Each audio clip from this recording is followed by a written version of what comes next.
أعوذ بالله من الشيطان الرجيم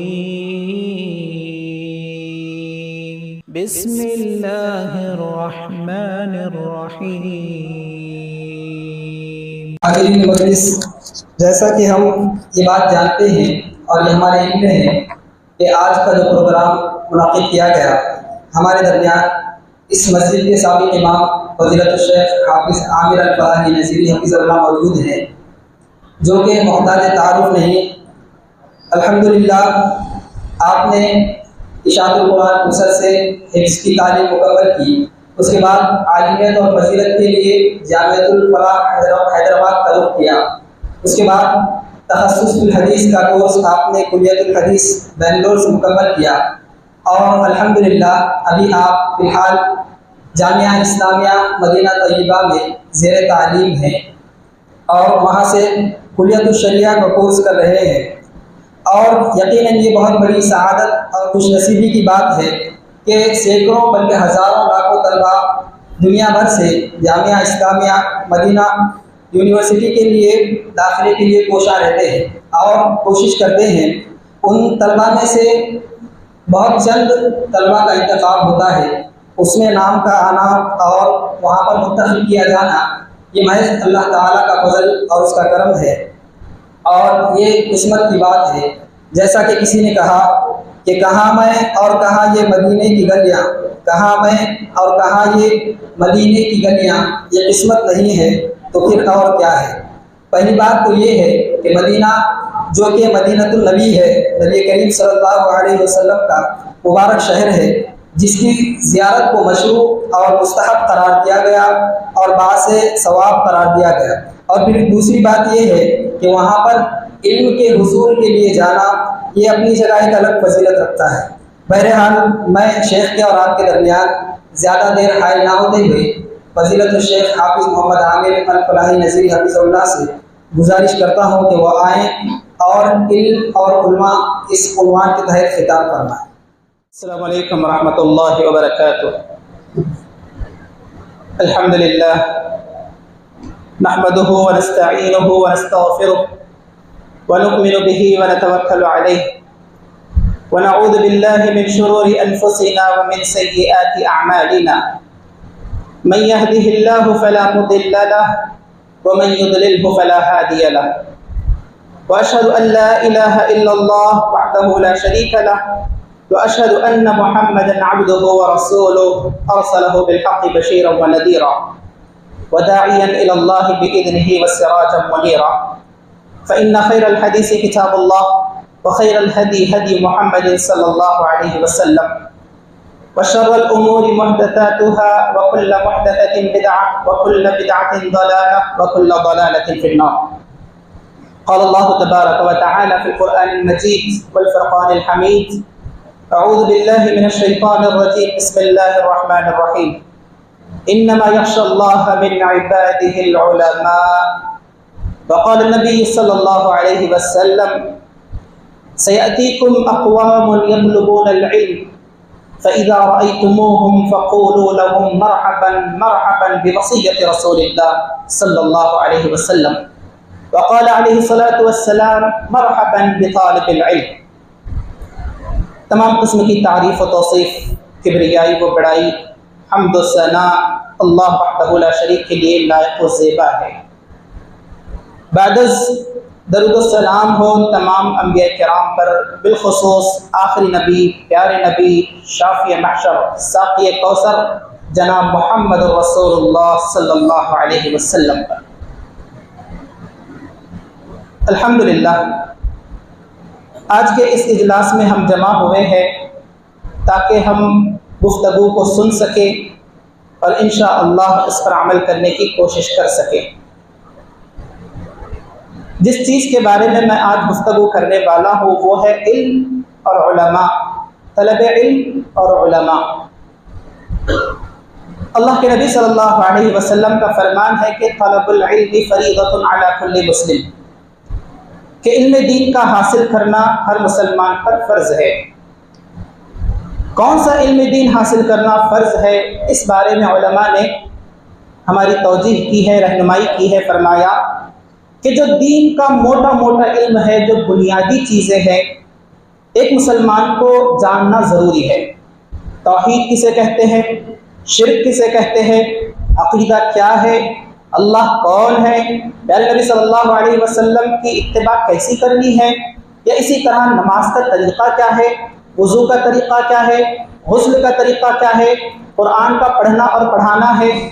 یہ موٹی موٹی جو دین کی بنیادی چیزیں ہیں، اس کا جاننا ایک مسلمان کے لیے لازم ہے، ضروری ہے، کیونکہ یہ علم ہے، اور یہی وہ علم ہے جس کی عظمت اور اہمیت کا اندازہ آپ اس بات سے لگا سکتے ہیں کہ کتاب اللہ، تمام کتابوں میں سب سے افضل کتاب جو اللہ تبارک و تعالیٰ نے نازل کی ہے، اس کتاب اللہ کی سب سے پہلی آیتیں اگر ہم دیکھیں گے تو وہ ہے اقرأ بسم ربک الذی خلق، خلق الانسان من علق، اقرأ وربک الاکرم الذی علم بالقلم علم الانسان ما لم يعلم، کہ اللہ تبارک و تعالیٰ نے سب سے پہلی جو وحی نازل کی، فرمایا اے نبی صلی اللہ علیہ وسلم پڑھو اپنے رب کے نام سے، پڑھو اپنے رب کے نام سے جس نے تمہیں پیدا کیا، جس نے انسانوں کو پیدا کیا، خون کے لوتھڑے سے پیدا کیا اور انسان کو قلم کے ذریعے علم سکھایا۔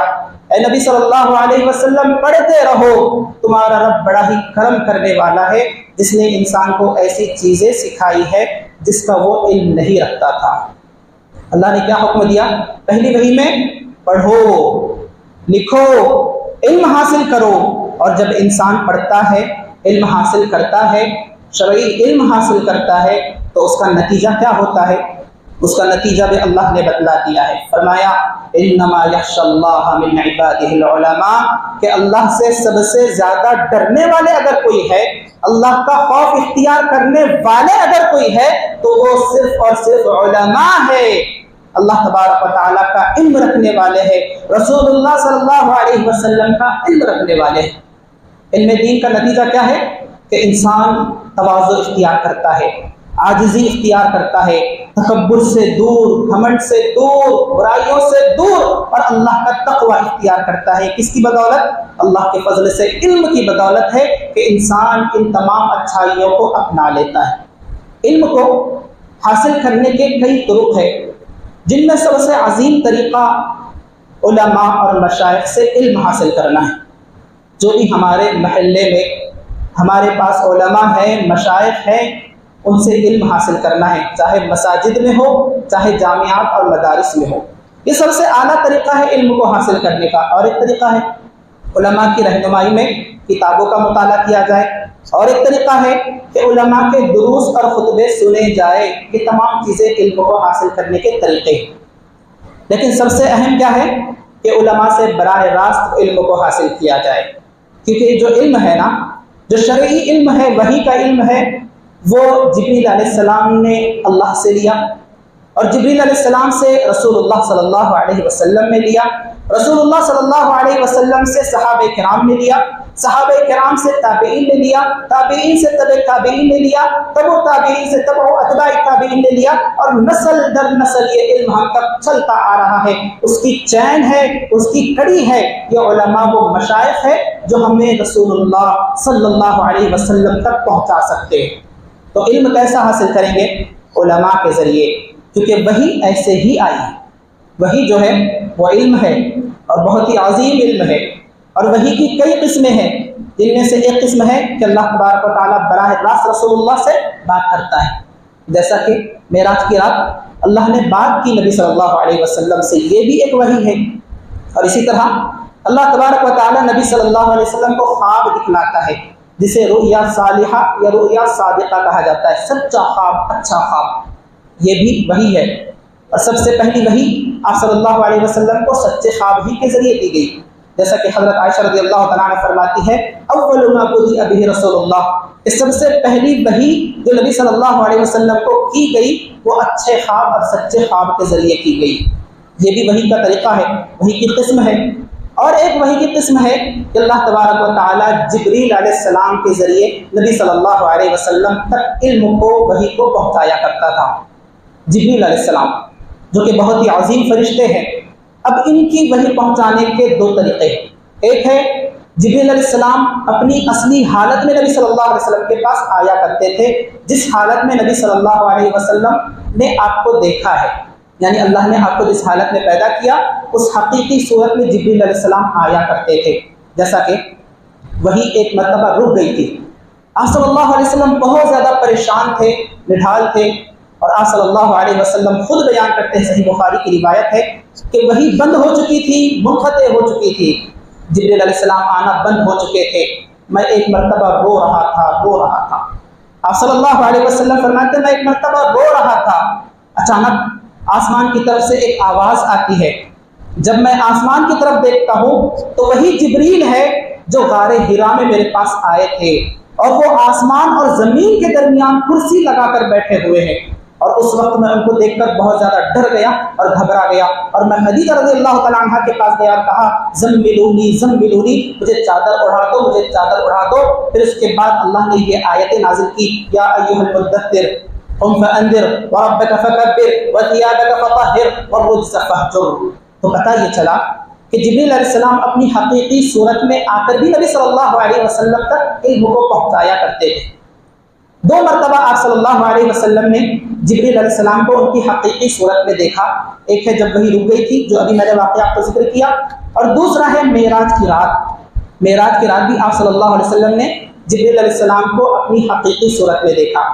دوسرا طریقہ علم کو پہنچانے کا جبریل علیہ السلام کا یہ تھا کہ جبریل علیہ السلام کسی انسانی شکل میں نبی صلی اللہ علیہ وسلم کے پاس آتے اور علم دے جاتے، جیسا کہ معروف روایت ہے جسے حدیث جبریل کہا جاتا ہے، صحیح بخاری کی روایت ہے،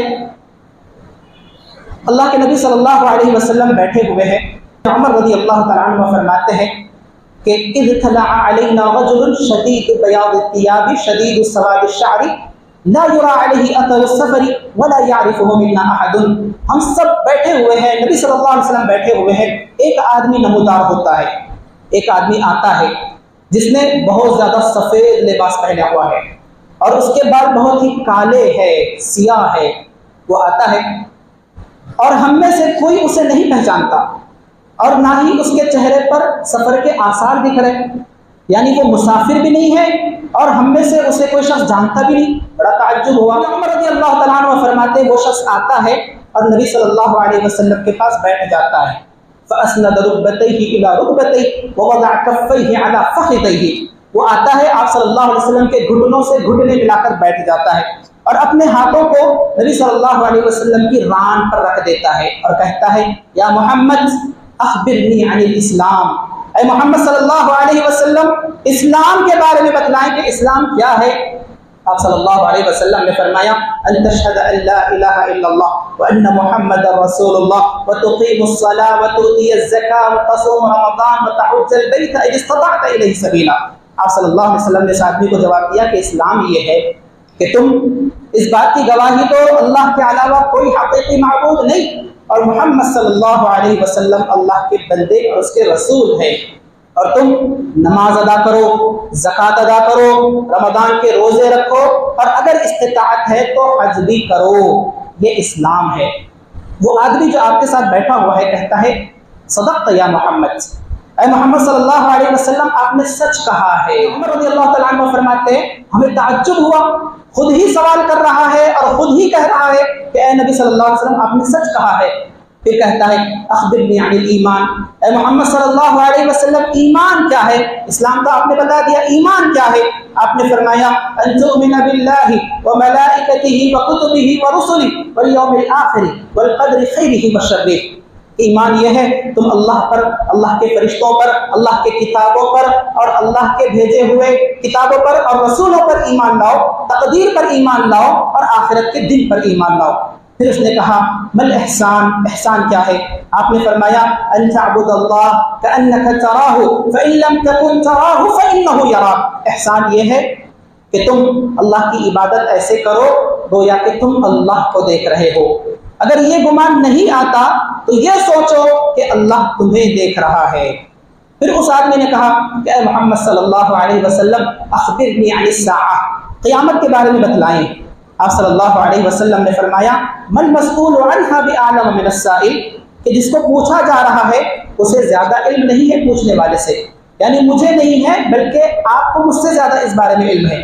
کہا چھوڑو، اخبرنی عن اماراتھا، قیامت کی نشانیوں کے بارے میں بتلاؤ۔ پیارے نبی صلی اللہ علیہ وسلم نے فرمایا ان تلد الامة ربتها وان ترى الحفاة العراة العالة يتطاولون في البنيان، کہ قیامت کی نشانیاں یہ ہے کہ لونڈی اپنے مالکہ کو جنے گی اور تم دیکھو گے کہ ننگے قدم، ننگے بدن، فقیر، محتاج اور بکریوں کو چرانے والے بڑی بڑی اونچی بلڈنگیں بنانے میں ایک دوسرے پر فخر کریں گے۔ یہ قیامت کی نشانی ہے۔ عمر رضی اللہ تعالیٰ عنہ فرماتے ہیں کہ وہ شخص وہاں سے چلا گیا۔ آپ صلی اللہ علیہ وسلم نے پوچھا یا عمر اتدری من السائل، اے عمر کہ تمہیں معلوم ہے یہ پوچھنے والا کون تھا؟ عمر رضی اللہ تعالیٰ فرماتے ہیں کہ اللہ اعلم ورسولہ، میں نے کہا کہ اللہ اور اس کے رسول زیادہ بہتر جانتے۔ کہا فإنه جبریل اتاکم یعلمکم دینکم، کہ وہ جبریل علیہ السلام تھے جو تمہیں تمہارا دین سکھانے آئے تھے۔ یہ ہے علم کی کیفیت کہ جبریل علیہ السلام نے اللہ تبارک و تعالیٰ سے اس علم کو لیا اور جبریل علیہ السلام سے رسول اللہ نے لیا اور رسول اللہ صلی اللہ علیہ وسلم سے صحابہ کرام نے لیا۔ تو ہمیں اگر علم حاصل کرنا ہے تو علماء کی صحبت اختیار کرنی ہوگی۔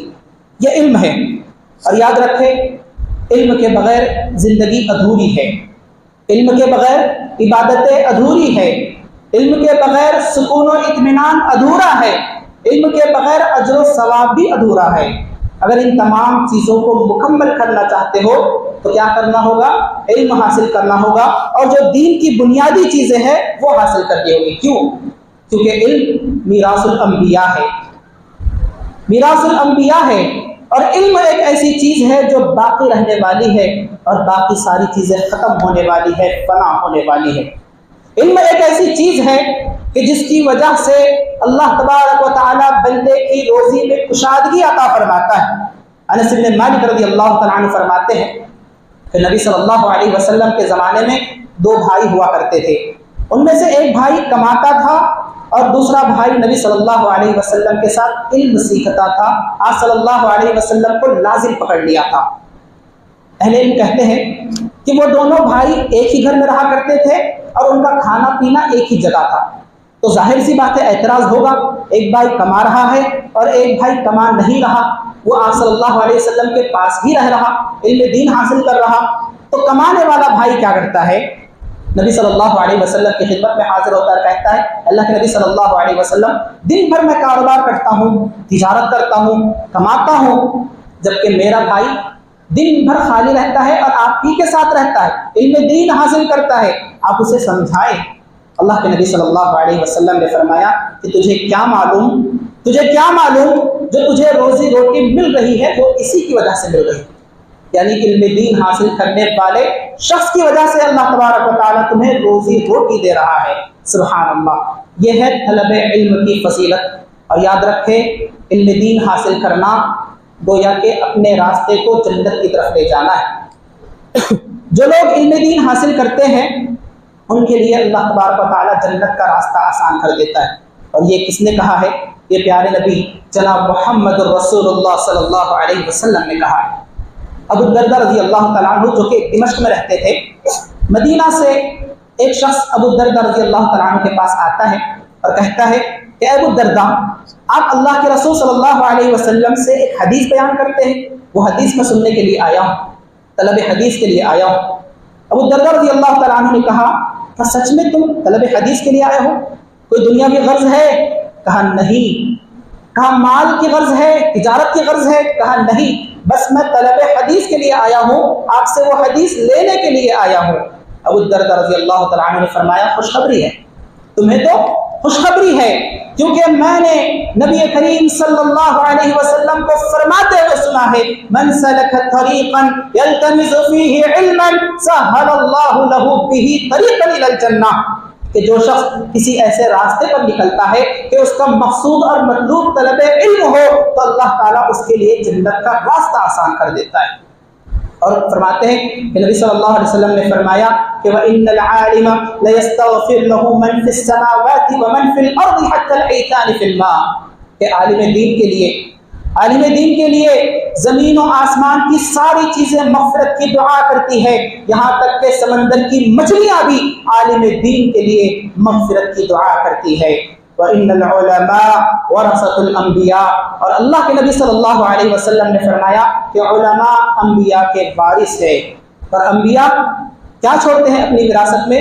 وہ صرف اور صرف علم چھوڑتے ہیں، نہ تو پیسہ چھوڑتے ہیں، نہ تو درہم چھوڑتے ہیں، نہ تو دینار چھوڑتے ہیں، بلکہ وہ صرف اور صرف علم چھوڑتے ہیں۔ وَفَضْلُ الْعَالِمِ عَلَى الْعَابِدِ كَفَضْلِ الْقَمَرِ عَلَى سَائِرِ الْكَوَاكِبِ، اور آپ صلی اللہ علیہ وسلم نے فرمایا کہ ایک عابد کی مثال اور ایک عالم کی مثال، عالم دین کی فضیلت عابد پر، عبادت گزار پر ایسے ہی ہے جیسے کہ چاند کی فضیلت سارے کے سارے ستاروں پر ہے۔ سبحان اللہ، یہ ہے عالم دین، یہ ہے طلب علم، یہ ہے طالب علم کہ جس کے لیے مچھلیاں دعائیں کرتی ہے، جس کے لیے اللہ تبارک و تعالی جنت کا راستہ آسان کر دیتا ہے۔ سبحان اللہ۔ اور یہی نہیں، طالب علم کے لیے اللہ کے نبی صلی اللہ علیہ وسلم نے صحابہ کرام کو وصیت کی تھی۔ ابو سعید خدری رضی اللہ تعالیٰ عنہ فرماتے ہیں کہ پیارے نبی جناب محمد رسول اللہ صلی اللہ علیہ وسلم نے مجھ سے کہا، سیأتیکم اقوام یطلبون العلم فاذا رأیتموہم فقولوا لهم مرحبا مرحبا بوصیت رسول اللہ، کہ آپ صلی اللہ علیہ وسلم نے مجھ سے کہا کہ دیکھو تمہارے پاس چند لوگ آئیں گے جو علم دین حاصل کرنے کے لیے آئیں گے، اور جب تم انہیں دیکھو، ان طلباء کو دیکھو جو علم دین حاصل کرنے کے لیے آئے، تم انہیں کہو مرحبا مرحبا، خوش آمدید، آپ کا استقبال ہے، تم ہی وہ لوگ ہو جن کے بارے میں نبی صلی اللہ علیہ وسلم نے ہمیں وصیت کی ہے۔ اور آپ صلی اللہ علیہ وسلم نے فرمایا کہ انہیں وہ چیز عطا کرو جو قابل ذخیرہ ہو۔ اس حدیث کو امام ابن ماجہ رحمہ اللہ نے روایت کیا ہے۔ وہ فرماتے ہیں کہ میں نے اپنے استاد سے اور انہوں نے اپنے استاد سے پوچھا کہ یہ ذخیرہ کرنے والی چیز کیا ہے، تو وہ فرماتے ہیں کہ علم ہے۔ یعنی آپ صلی اللہ علیہ وسلم نے فرمایا کہ جب طلباء آئے تو انہیں مرحبا کہو، استقبال کرو اور انہیں علم سکھاؤ۔ حضرت صفوان بن عسال رضی اللہ تعالیٰ عنہ فرماتے ہیں، میں ایک مرتبہ نبی صلی اللہ علیہ وسلم کی خدمت میں حاضر ہوا۔ آپ صلی اللہ علیہ وسلم چادر پر ٹیک لگائے ہوئے ہیں، مسجد نبوی میں بیٹھے ہوئے ہیں۔ میں نے کہا، اللہ کے نبی صلی اللہ علیہ وسلم، میں آپ کے پاس علم دین حاصل کرنے کے لیے آیا ہوں، طلب علم کے لیے آیا ہوں۔ آپ صلی اللہ علیہ وسلم نے فرمایا، مرحبا بطالب العلم، طالب علم کا استقبال ہے، طالب علم کو خوش آمدید ہے، تم طالب علم ہو، تمہارا مرحبا ہے، تمہارا استقبال ہے۔ تو یہ ہے طلب علم کی فضیلت کہ طالب علم کے لیے نبی صلی اللہ علیہ وسلم نے استقبال کہا ہے، ان کا استقبال کیا ہے۔ تو یہ علم بہت ہی عظیم ہے، یہ علم بہت ہی اہمیت والا ہے، اور اس کی اہمیت کو، عظمت کو ہمارے اسلاف نے سمجھا ہے۔ ہمارے پاس علم کی قدر نہیں اور نہ ہی اہل علم کی قدر ہے۔ علم کی قدر ہمارے اسلاف نے سمجھا ہے۔ ام ایمن رضی اللہ تعالیٰ عنہ جو کہ خاتون ہے اور بزرگ صحابیہ ہے، آپ صلی اللہ علیہ وسلم ان کی بہت زیادہ عزت کیا کرتے تھے اور ان کے پاس بہت زیادہ جایا کرتے تھے۔ آپ صلی اللہ علیہ وسلم کی وفات ہو گئی۔ اب چونکہ آپ صلی اللہ علیہ وسلم انہیں بہت زیادہ چاہا کرتے تھے، ابو بکر صدیق اور عمر فاروق رضی اللہ عنہما ان کے پاس جاتے ہیں آپ صلی اللہ علیہ وسلم کی وفات کے بعد۔ دیکھتے ہیں کہ ام ایمن رضی اللہ تعالیٰ عنہ خوب رو رہی ہے، زار و قطار رو رہی ہے۔ ابو بکر صدیق رضی اللہ تعالیٰ عنہ تسلی دیتے ہیں، سمجھاتے ہیں۔ عمر فاروق رضی اللہ تعالیٰ عنہ تسلی دیتے ہیں، سمجھاتے ہیں، کہتے ہیں شاید نبی صلی اللہ علیہ وسلم کے انتقال کے صدمے میں رو رہی ہے۔ ام ایمن رضی اللہ تعالیٰ عنہ کہتی ہے، نہیں، میں نبی صلی اللہ علیہ وسلم کے انتقال کے صدمے کی وجہ سے نہیں رو رہی، بلکہ میں اس وجہ سے رو رہی ہوں کہ جو ہمیں روزانہ علم ملا کرتا تھا، جبریل علیہ السلام کی آمد ہوا کرتی تھی، یہاں سے سوال ہوتا تھا، آسمان سے جواب آتا تھا، جبریل علیہ السلام کی آمد رک گئی ہے، وہی رک گئی ہے، علم ختم ہو گیا ہے، اس لیے میں رو رہی ہوں۔ سبحان اللہ۔ نبی صلی اللہ علیہ وسلم کی وفات کا صدمہ الگ ہے اور علم کے خسارے کا صدمہ الگ ہے۔ یہ ہے علم کی عظمت جو صحابی رسول نے سمجھی، جبکہ بالمقابل تمام صحابہ کرام نبی صلی اللہ علیہ وسلم کے وفات کی وجہ سے رو رہے تھے، اور یہ علم کے خسارے کی وجہ سے، کیونکہ یہ دور اندیش تھی اور علم کی عظمت ہمارے اسلاف کے پاس موجود تھی۔ یاد رکھیں، علم کی عظمت بہت زیادہ ہے۔ علم کا احترام علماء کا احترام ہے۔ علماء کا احترام علم کا احترام ہے، اور علم کا احترام کتاب اللہ اور سنت رسول اللہ کا احترام ہے۔ علم کی تذلیل علماء کی تذلیل ہے، اور علماء کی تذلیل علم کی تذلیل ہے، اور علم کی تذلیل کتاب اللہ اور سنت رسول اللہ کی تذلیل ہے۔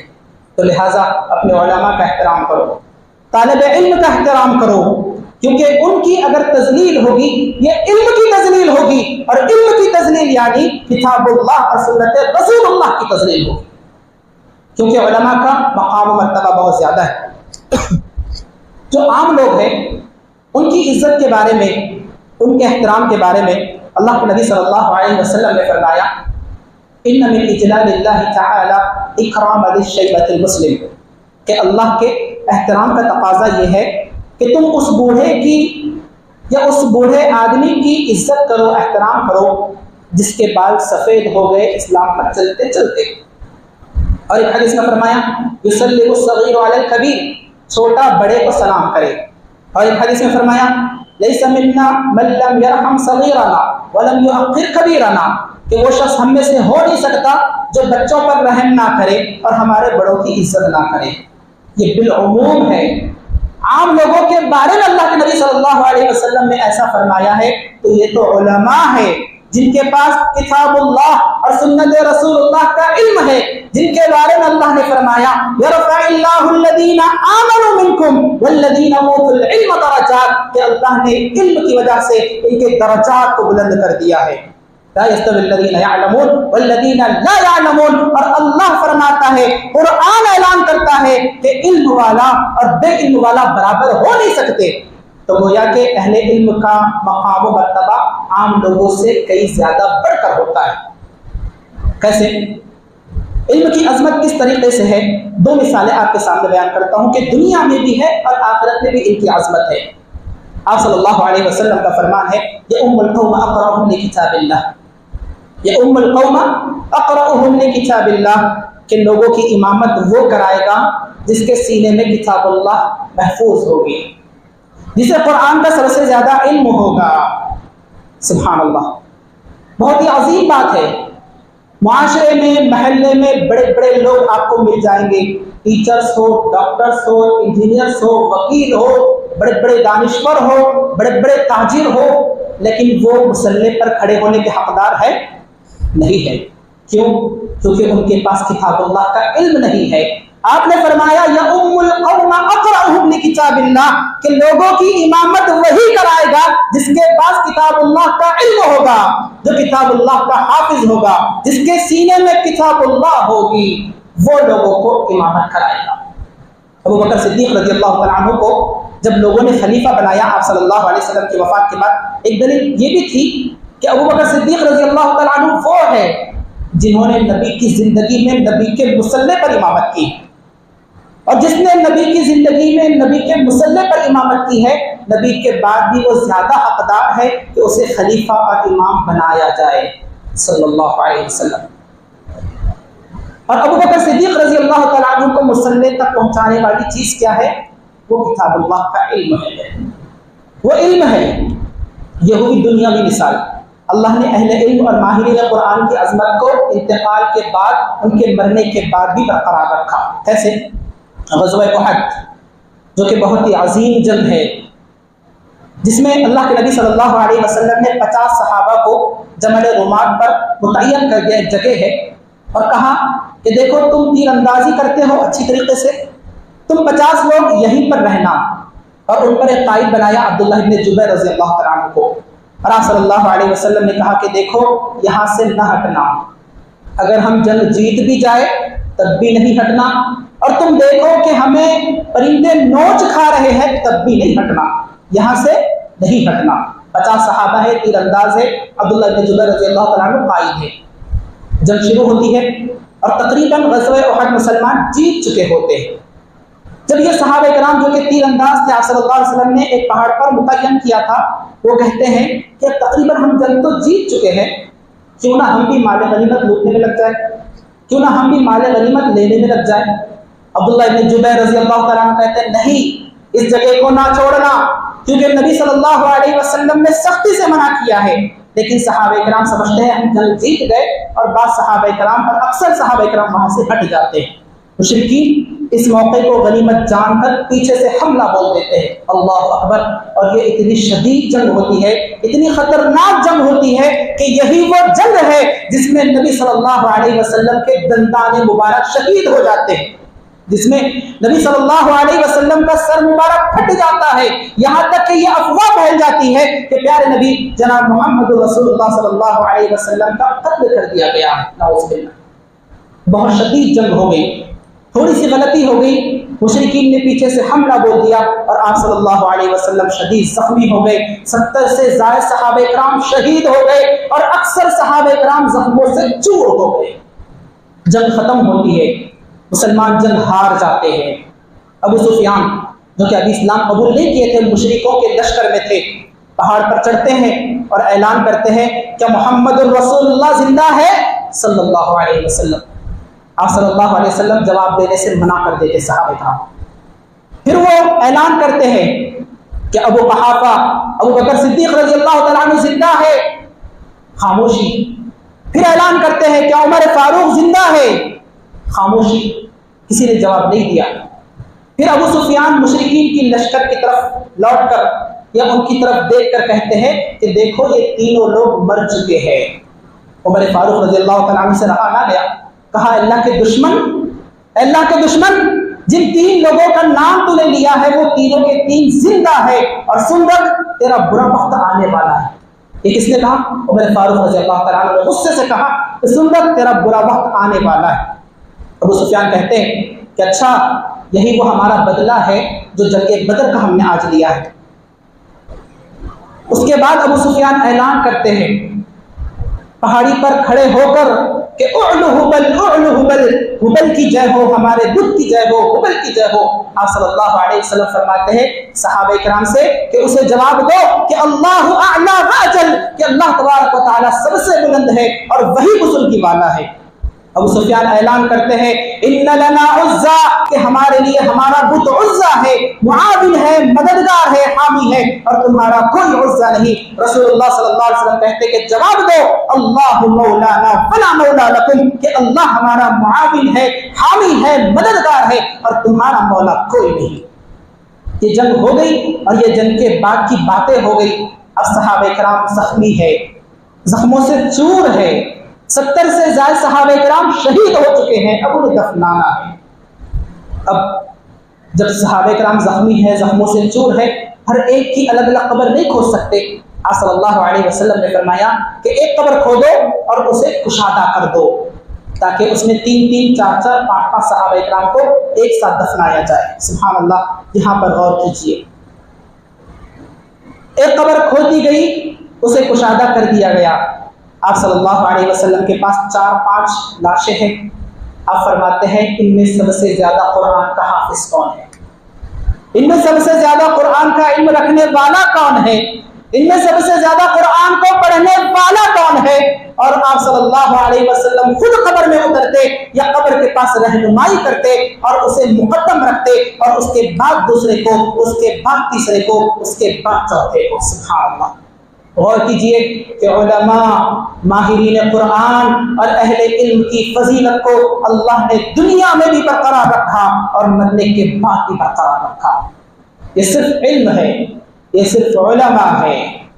یاد رکھیں، ہمیں چاہیے کہ ہم علم کی اور علماء کی عزت کریں، ہم علم کی اور علماء کی عزت کریں اور ان کا احترام کریں، کیونکہ ہمارے اسلاف علم کا احترام کرتے تھے۔ جیسے کہ ام ایمن رضی اللہ تعالیٰ عنہ کا واقعہ میں نے کہا کہ وہ رو رہی تھی اور علماء کا بھی احترام کیا کرتے تھے۔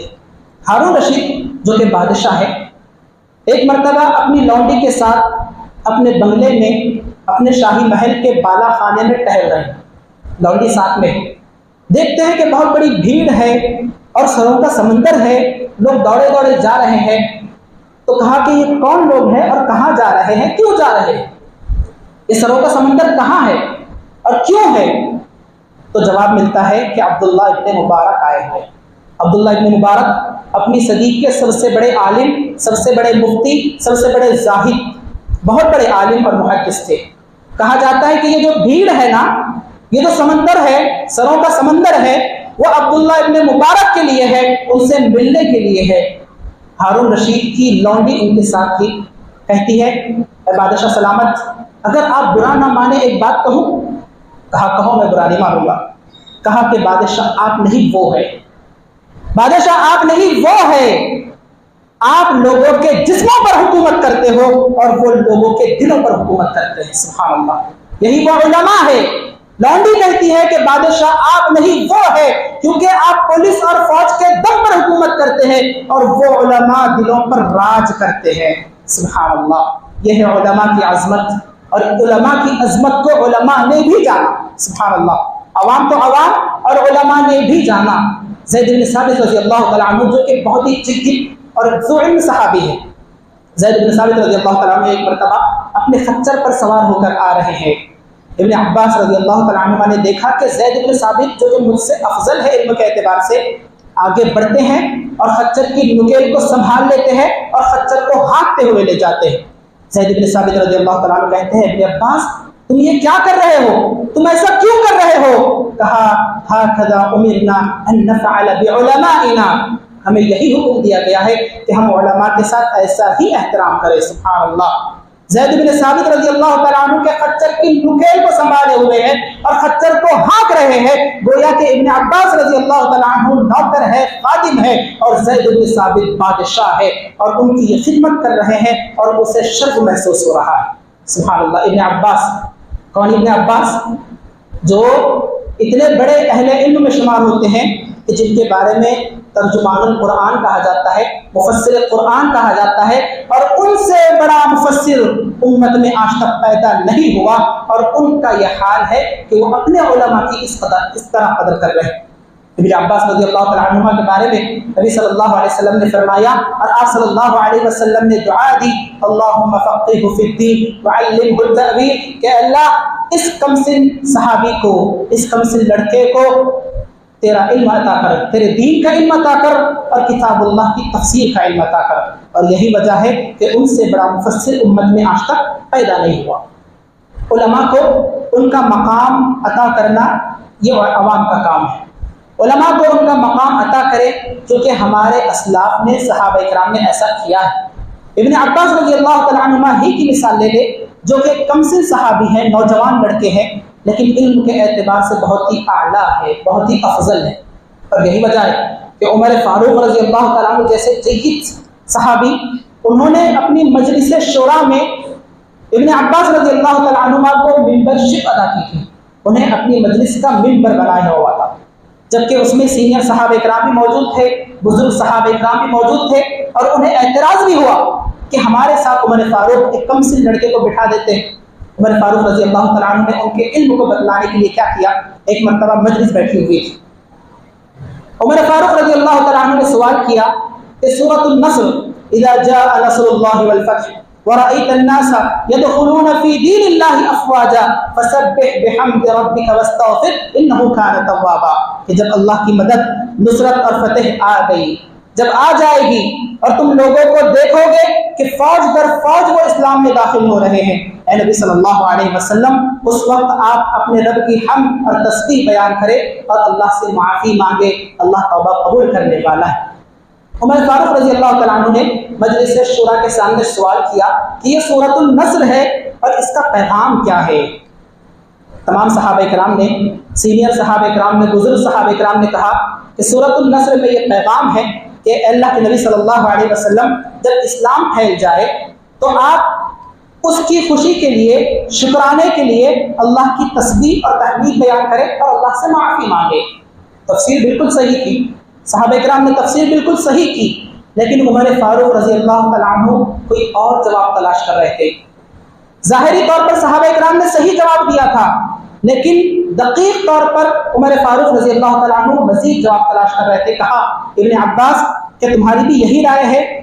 کہا نہیں، بلکہ میں یہ کہتا ہوں کہ سورۃ النصر کا حقیقی پیغام یہ ہے کہ یہ سورت اپنے اندر نبی صلی اللہ علیہ وسلم کی وفات کی پیشن گوئی کرتی ہے کہ اے نبی صلی اللہ علیہ وسلم، آپ جس مشن کے لیے بھیجے گئے تھے وہ مشن کامیاب ہو گیا، وہ مشن ختم ہو گیا، دین مکمل ہو گیا، لوگ اسلام میں داخل ہو گئے، اب تمہاری موت کا وقت قریب آ گیا۔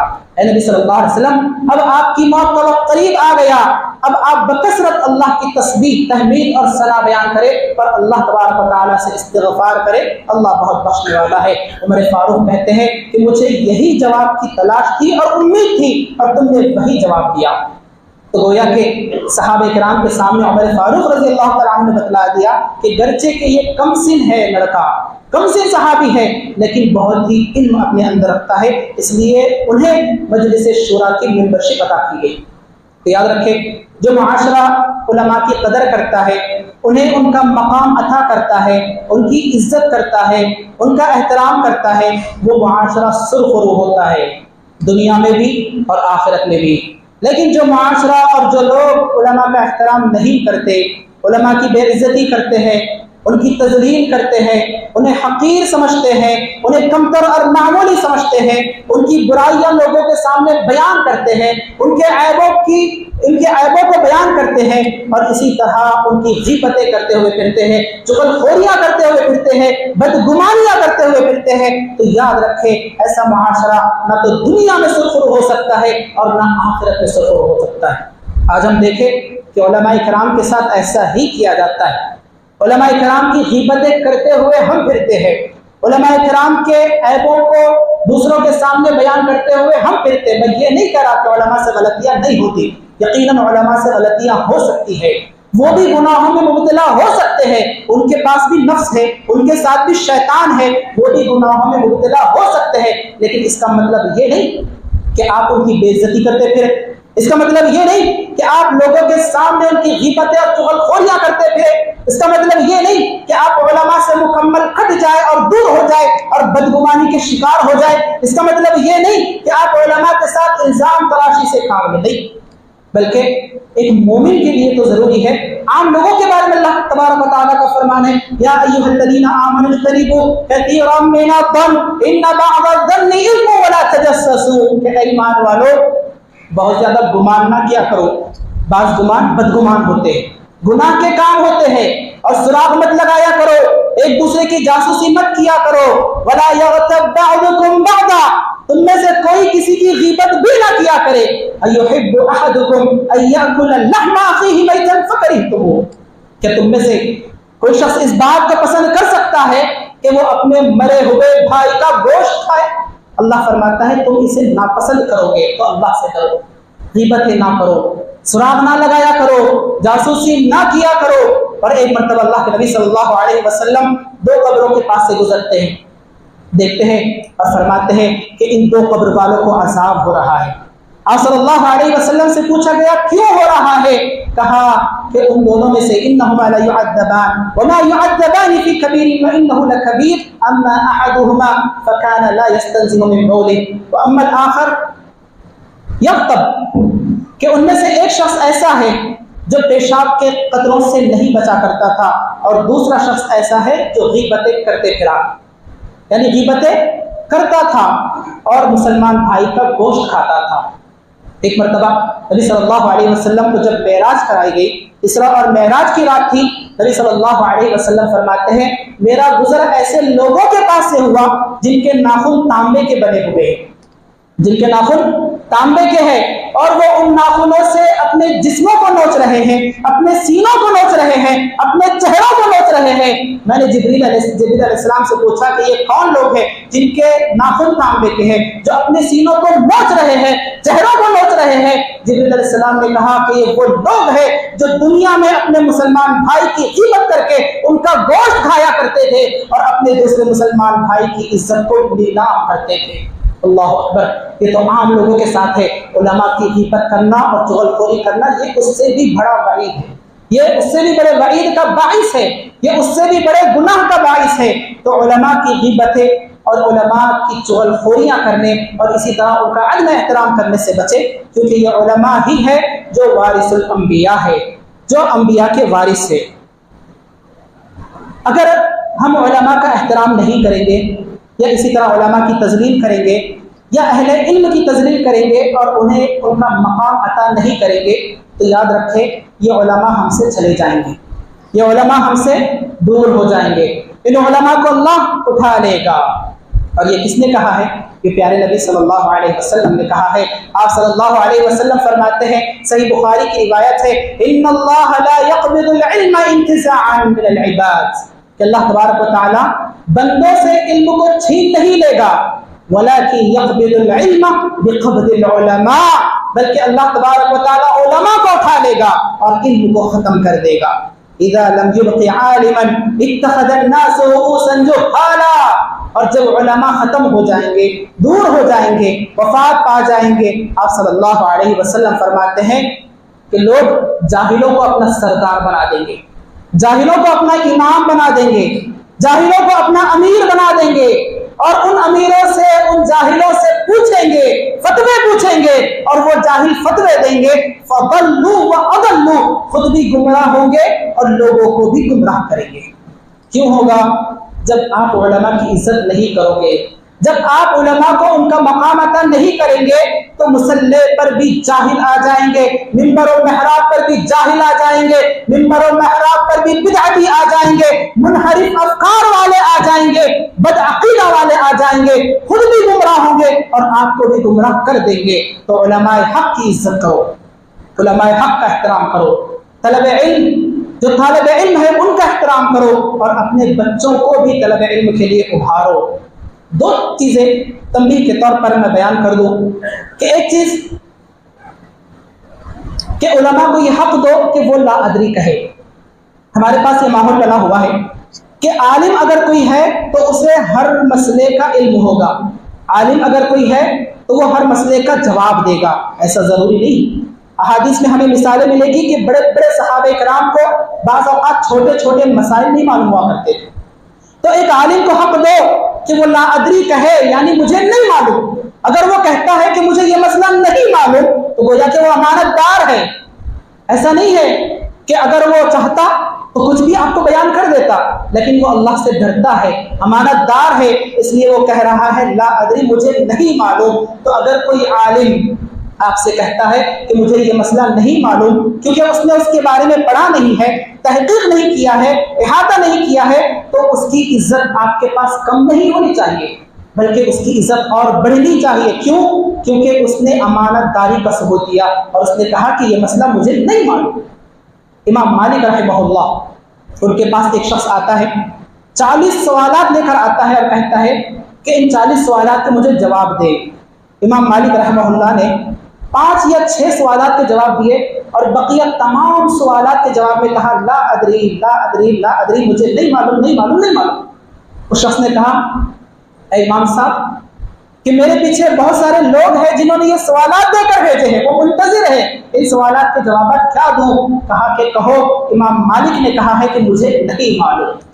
تو اگر کوئی شخص کہتا ہے کہ لا ادری، مجھے اس مسئلے کے بارے میں نہیں معلوم، تو بعض لوگ کیا سمجھتے ہیں کہ اس نے کچھ پڑھا ہی نہیں ہے، اس نے کچھ لکھا ہی نہیں ہے، اسے کچھ علم ہی نہیں ہے۔ یاد رکھیں یہ بات غلط ہے، بلکہ اس نے امانت داری کا ثبوت دیا ہے، اس کے پاس اس کا علم نہیں ہے تو اس نے کہہ دیا لا ادری، کیونکہ یہ بھی علم ہے۔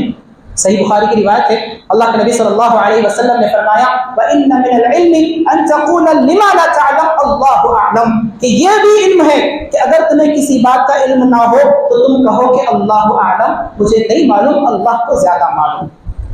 یہ ایک تنبیہ۔ اور دوسری تنبیہ، طلب علم کی فضیلت بہت زیادہ ہے، عظمت بہت زیادہ ہے، علم دین کو حاصل کرنا ہے، علماء کا احترام کرنا ہے۔ طلب علم میں ایک بات کا یہ خاص خیال رکھنا ہے کہ ہر اہل غیر غلط و خیرے کو نہیں سننا ہے، ہر اہل غیر سے علم حاصل نہیں کیا جا سکتا، ہر تقریر کرنے والا عالم نہیں ہو سکتا، کیونکہ سوشل میڈیا پر آپ کو ایسے بھیڑیے نظر آئیں گے، سوشل میڈیا پر آپ کو ایسے نمونے اور جوکر بھی مل جائیں گے جو دینی لباس پہنے ہوئے ہوں گے، سنیت کا لبادہ اوڑے ہوئے ہوں گے اور اپنے اندر رافضیت، شیعت اور بدعقیدگی کو چھپائے ہوئے ہوں گے، گستاخ صحابہ ہوں گے اور اسی طرح منحرف افکار اور عقیدے والے ہوں گے۔